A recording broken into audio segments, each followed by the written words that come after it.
اشہد ان لا الہ الا اللہ وحدہ لا شریک لہ واشہد ان محمدا عبدہ ورسولہ اما بعد فاعوذ باللہ من الشیطان الرجیم بسم اللہ الرحمن الرحیم۔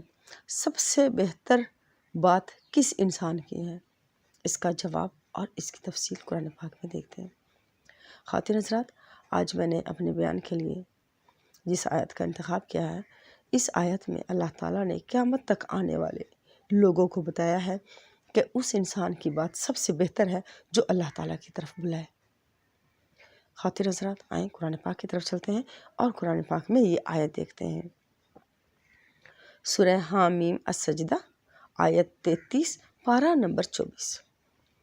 اور اس سے بہتر بات کس کی ہو سکتی ہے جو اللہ تعالیٰ کی طرف بلائے اور صالح عمل کرے اور کہے کہ میں فرمانبرداروں میں سے ہوں، یعنی مسلمین میں سے ہوں۔ خواتین حضرات، آپ نے سورہ حامیم السجدہ کی آیت 33 کا ترجمہ سنا۔ آپ نے دیکھا کہ اللہ تعالیٰ اس انسان کی بات کو سب سے بہتر کہہ رہے ہیں جو اللہ تعالیٰ کی طرف بلائے اور صالح عمل کرے اور کہے کہ میں مسلمین میں سے ہوں، یعنی کہ میں اللہ تعالیٰ کے فرمانبرداروں میں سے ہوں۔ خواتین حضرات،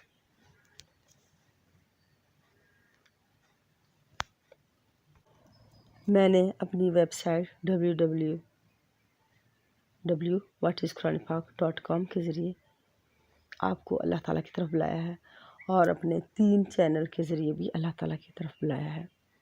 اس لیے میری بات سے بھی بہتر بات کسی کی نہیں ہو سکتی، کیونکہ قرآن پاک میں رسول صلی اللہ علیہ وسلم فرماتے ہیں کہ یہ میرا راستہ ہے کہ میں اور میرے اطاعت گزار اللہ تعالیٰ کی طرف بلاتے ہیں۔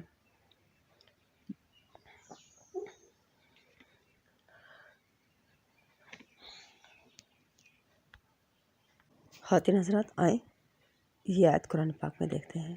سورہ یوسف آیت 108 پارہ نمبر 13۔ آپ صلی اللہ علیہ وسلم کہہ دو کہ یہ میرا راستہ ہے، میں پوری سمجھ کے ساتھ اللہ تعالیٰ کی طرف بلاتا ہوں، اور جس نے میری اطاعت کی، اور اللہ تعالیٰ پاک ہے اور میں مشرکوں میں سے نہیں ہوں۔ خواتین حضرات، آپ نے دیکھا کہ اس آیت میں رسول صلی اللہ علیہ وسلم قیامت تک آنے والے لوگوں سے خطاب کر رہے ہیں۔ رسول صلی اللہ علیہ وسلم فرماتے ہیں یہ میرا راستہ ہے کہ میں پوری سمجھ کے ساتھ اللہ تعالیٰ کی طرف بلاتا ہوں، اور میری اطاعت کرنے والے بھی اللہ تعالیٰ کی طرف بلاتے ہیں۔